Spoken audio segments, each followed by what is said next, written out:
Hello all and welcome back to the Pipe Cottage.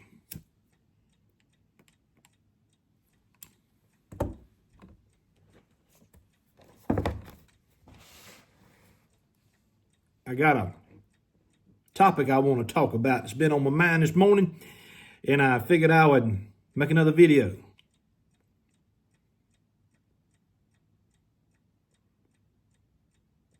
In my last video, I said that YouTube was starting to play some checks on my stuff because I was smoking pipes in the video.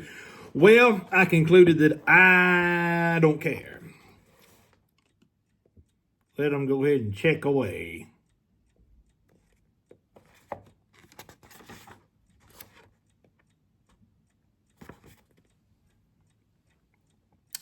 The title of this video comes from a sentence in a book that I'm going to be reading a little bit from, Red Hills and Cotton. I mentioned this book before.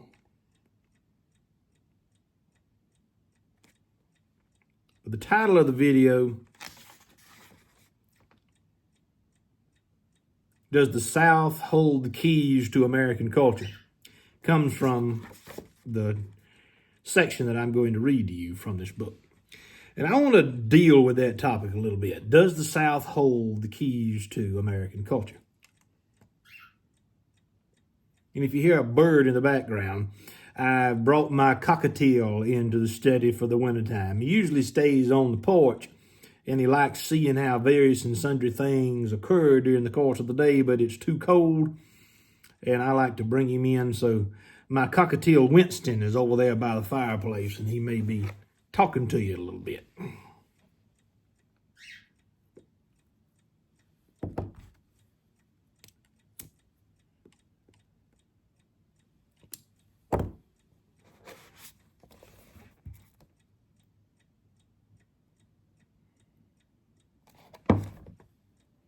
I first read this book, and this is not the only book I'm going to be talking to you about.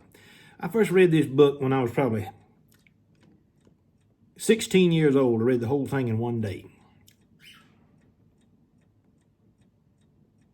Written by Ben Robertson, born around 1900 in the upcountry of South Carolina. He died in 1941, I believe the year it was. He was a journalist covering the Second World War, and he died in a plane crash. And he finished this book directly before the United States entered that conflict. But he's talking here about his grandfather Bowen, who was, that's B-O-W-E-N, who was a Confederate soldier.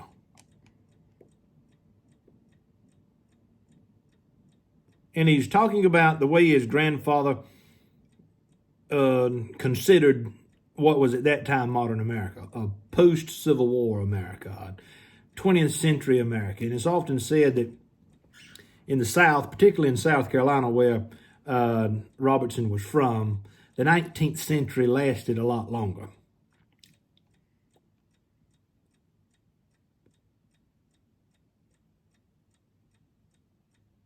Indeed, the 19th century lasted well into the 20th.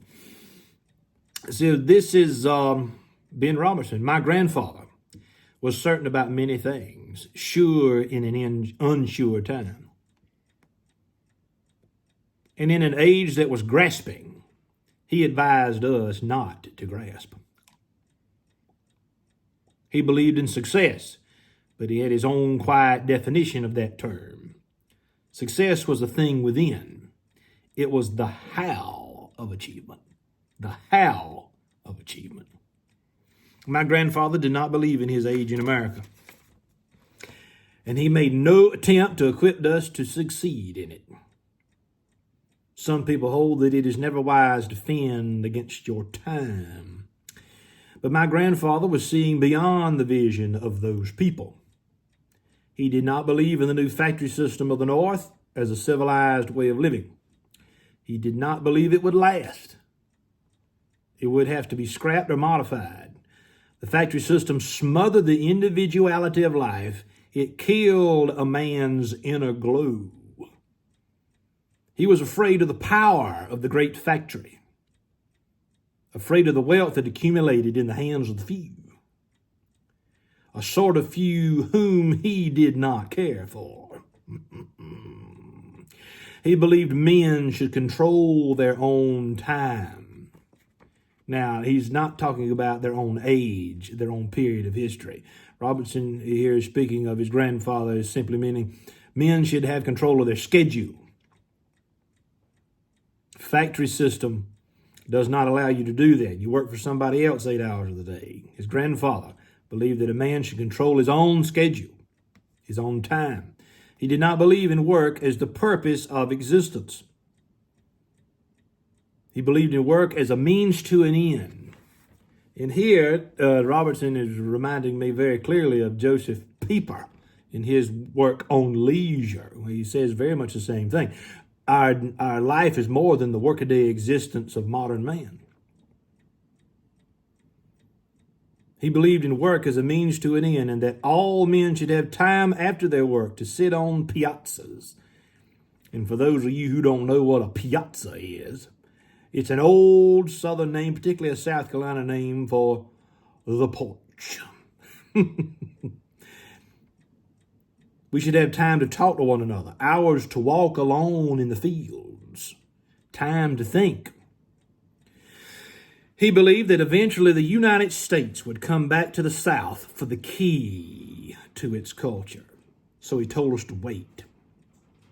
That was why he always pleaded with us never to mortgage the land. We could hold on so long as we owned the land.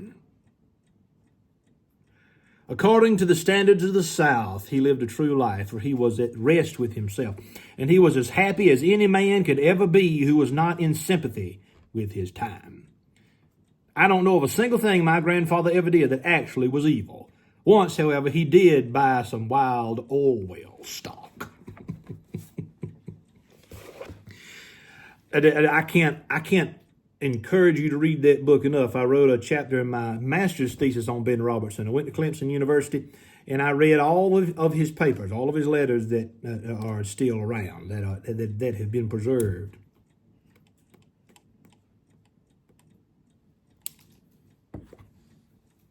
Now, what we're looking at in Ben Robertson is a description of the agrarian South. Another term that people sometimes use is the pastoral ideal. And the pastoral is not talking about being a pastor of a church here. It comes from an old literary tradition that goes back at least as far to Virgil and Cato the Elder in the ancient and classical literature. Virgil's Georgics is, and I'm just hang with me. I know some people who's going to be watching this don't know what I'm talking about. But there's an old literary tradition of agricultural-based literature. And its purpose is to explain our reliance upon the land, how important it is for man to be in constant and close contact with the natural world, to build his dreams and his ambitions from that natural world. Not ambition in the sense that businessmen and entrepreneurs think of it now. Thomas Jefferson once said that greedy and ambitious men are not the stuff that democracies are made of. Another book I want to talk to you about in this vein, and I'm going somewhere with this, so hang on with me if you have time. M.E. Bradford, The Reactionary Imperative. Now, I first bought this book as a teenager, and I've got notes all in it. I mean, I keep a lot of notes in my books, and I make different notes with each successive reading. I've probably read this about 3 times.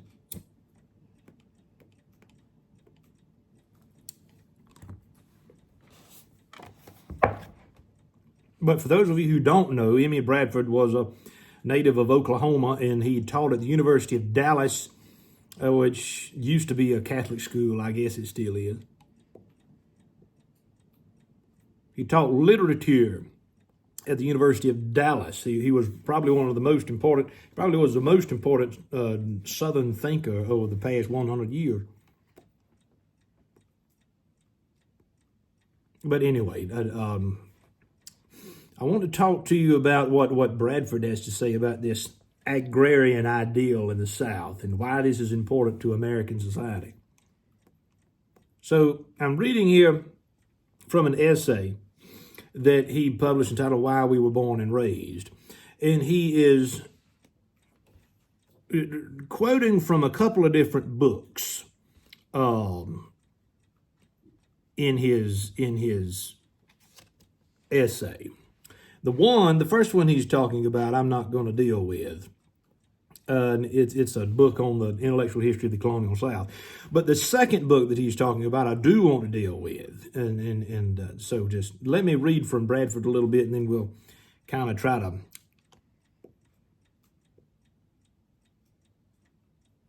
decipher what's going on.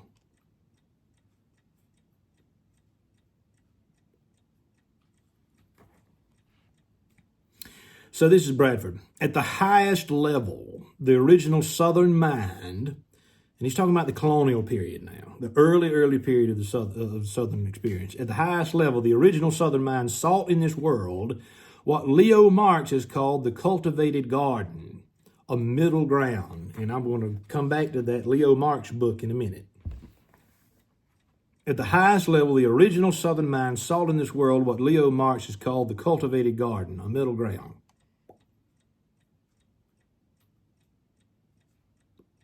The impulse behind this dream has always been agrarian, defined by the acquisition and cultivation of land, of real property. Southerners came here not so much to find Eden as a freehold, larger than what they might have hoped for back home in Europe, that means. Theirs was a mindset which presumed a culture of families, not the atomistic individual in the modern sense.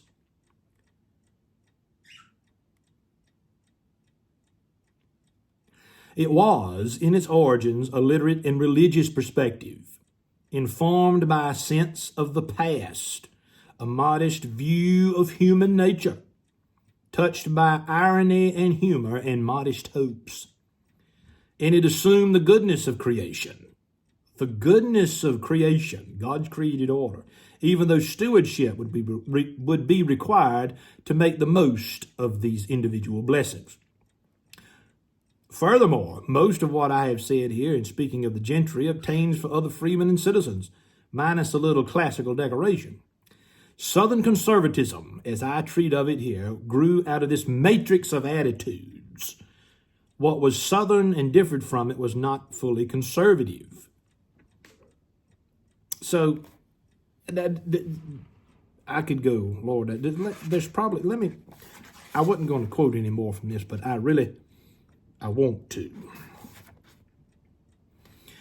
Bradford talks a great deal about Jefferson in his work on the Southern mind. And he quotes a lot from Richard Weaver as well in his work on the Southern mind. Why am I talking about any of this? Why does it even matter? Well, there's a type of conservatism growing in the United States now, but it is not Southern conservatism. It's based in a technological worldview, a worldview that suggests that our full purpose is to harness the power of nature, harness the natural resources, to make money from it. And that's the whole end game when it comes to how we view the created order, is to simply make money from it. I am so glad that Donald Trump won the presidency, but I would not categorize Donald Trump as a traditional Southern conservative. And I certainly would not categorize people like Elon Musk as a Southern conservative or a conservative in the 19th century American sense of that term. I don't think that these people, while they're doing good work, and they were the best options in our presidential election, I don't think that their kind of conservatism is based in history very much at all.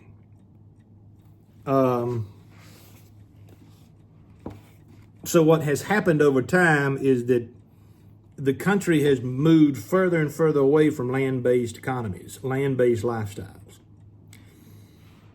And I think that's a negative. I don't think that's good. I think that the extent to which civilization is able to stay close to the natural world and is in close contact to the natural world, the more healthy that civilization will be, and the more permanent and lasting, the more of a chance it has to outlive periods of turbulence and uncertainty. So the book that Bradford was quoting from in this was this. Now, many people don't know about this book anymore. This book was published in the 1960s originally.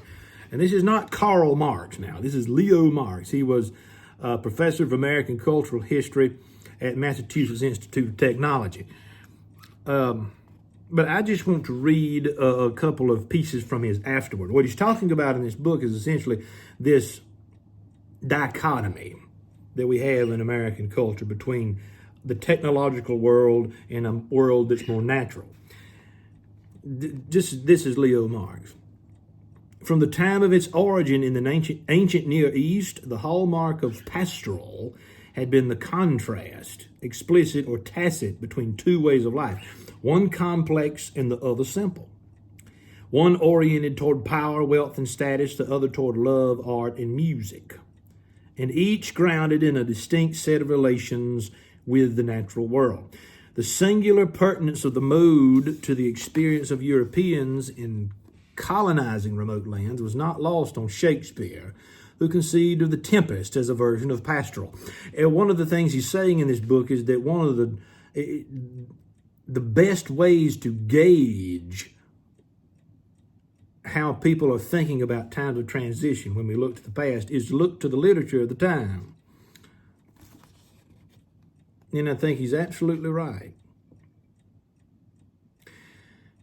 So this is what he says about his own work in his afterword. The Machine in the Garden emphasizes a fundamental divide in American culture and society. It separates the popular affirmation of industrial progress, disseminated by spokesmen for the dominant economic and political elites, and the disaffected, often adversarial viewpoint of a minority of political radicals, writers, artists, clergymen, and independent intellectuals. It is a split between those who accept the primacy of material progress and those who emphasize the less tangible, aesthetic, moral, and environmental qualities of life.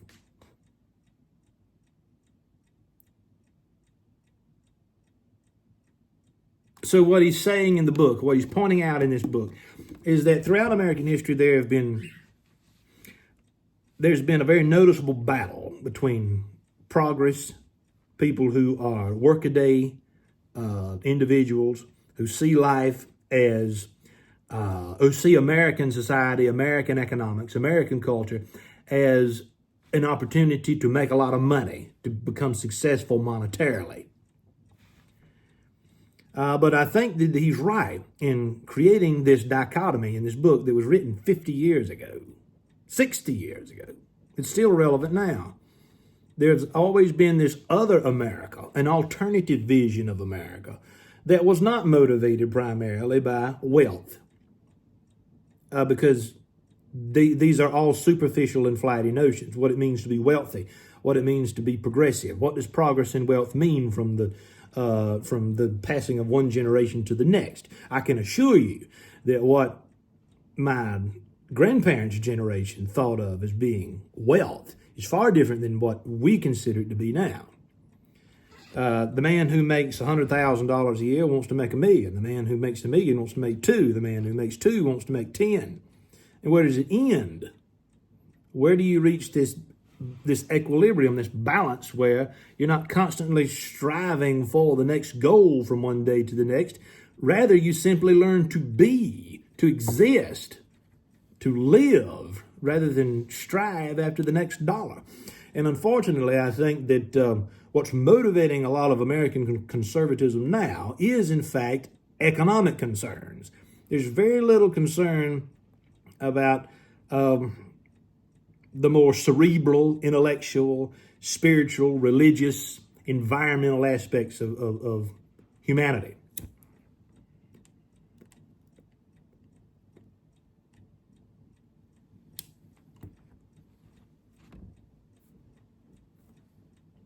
That's where Southern conservatism comes into play.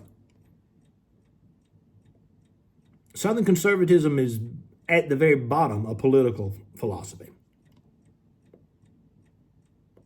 It's not really even an ism. It's not an ology. It's simply a way of life, a way of thinking about the world that's not unique to the South. But within the confines of American history, it is almost exclusively unique to the South.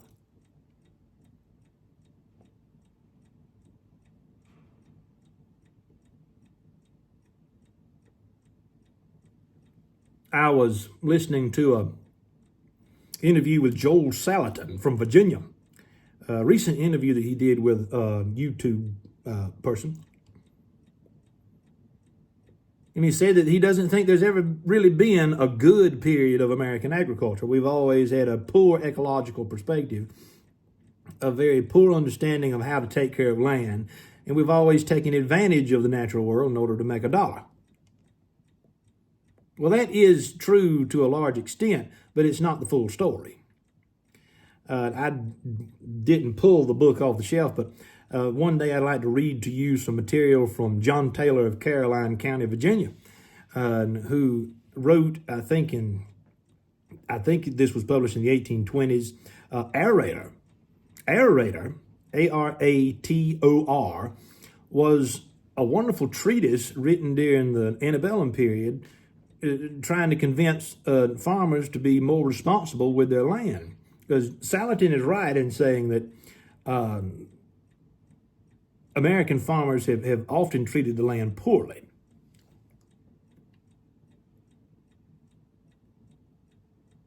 For the purposes of making money.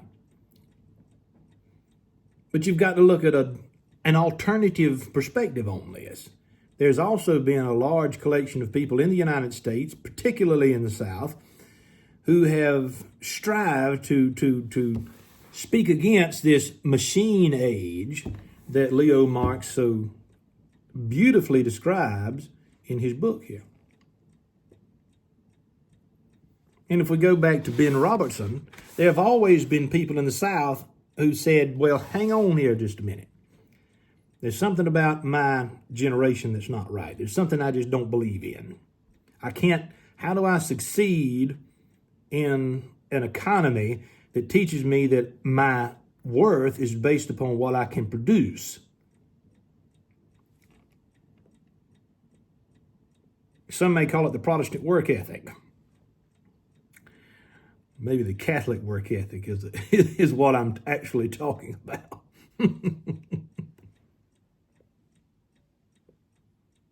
But I do think that Ben Robertson's grandfather was making a good point in the early 20th century. He said, the day might come when the United States will come back to the South to recognize the key to its culture. The true genius of American history is not based in economics. It is not based in politics. It's based in the land, in those people who appreciated God's creation in a way that was not primarily economic motivated.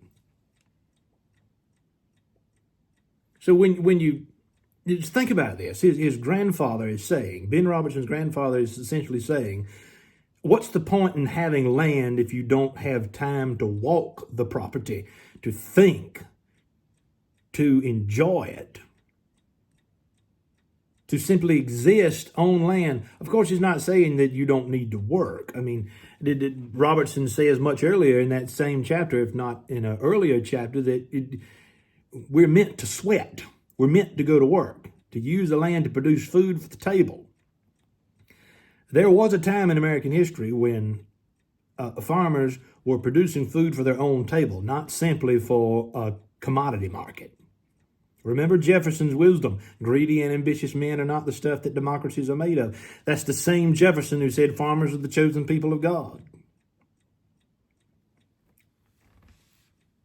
I think the country's coming back around there's a revolution happening in the real sense of the term revolution, because the term revolution means to revolve, to come back around to an original point. There is a revolution happening in the United States. People are recognizing that our food sources have been polluted, largely because of government intervention in our agriculture. People want to be more responsible for their what they put in their bodies. There is a growing collection of young Americans throughout the United States who want to farm for a living. And my encouragement to those people is to look to the Southern tradition, the South's tradition of agricultural thinking, agricultural literature. That's where you find the greatest examples of American pastoral life. Now, the pastoral ideal. Look at the subtitle of this book. It's marvelous. Technology and the Pastoral Ideal in America. I have not thought about this book in years. I just happened to be reading through Bradford's Reactionary Imperative, and I saw him quoting Leo Marx. And so you need to read. You need to read a massive amount of material. The best farmers that I have ever known, they don't simply sit on a tractor and work outside all the time, and that's the extent of their duties. They're in books. They understand things. They understand economics and history. And I think you're a much better farmer if you understand how your work fits into the larger scheme of things. I think we should restore the older concept of the country gentleman. I think that's what we need to restore in this country. And you have to look to the South to do it. That's where the examples are. I mean, think about it. Joel Salatin himself is from Virginia. Edmund Ruffin, one of the wonderful soil scientists prior to the Civil War, was from Virginia. Thomas Jefferson, the father in many ways of American agrarian thought, is from Virginia. And I have often said that Virginia has been and remains the queen of the South.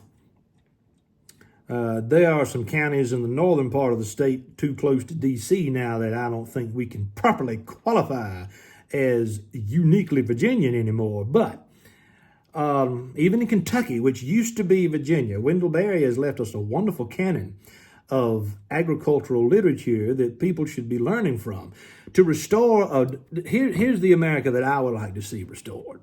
One where tobacco farming is respected. One where the government doesn't tell us that we need to, tells us that we have to have a contract with a tobacco company in order to grow tobacco on our own land and to sell it. We need to go back to the old open markets. I mean, you used to, back in South Carolina where I was raised, if a tobacco farmer finished his crop out when he laid by his tobacco and then he harvested in the fall, you take that, you cure it, and you take it to market. You take it to an auction warehouse, and various buyers come through there and they inspect the quality of your crop, and they decide whether they want to buy from you or whether they want to buy from a neighboring farmer. And this is one among many examples. We need more farmers markets. We need more local people getting into local food production, and we need to remove the regulations of the USDA from all of this type of agriculture to open up opportunities for young families to become small farmers again.